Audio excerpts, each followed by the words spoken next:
Okay, let's see if I can still do it. This is the second attempt, I've only done it once. There. This goes in here. Apply pressure from the bottom. But I can't do it now, and this video is going to be much longer than I was anticipating.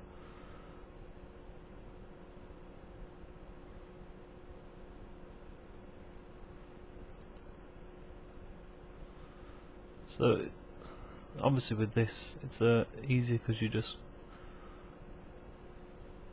look, you can see the pins themselves moving. Hopefully you guys can see them. These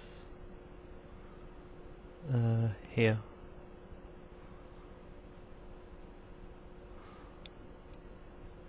Obviously this is just practice, so now I need to find one that I can't actually see the pins, the tumblers in. And see if I can do it.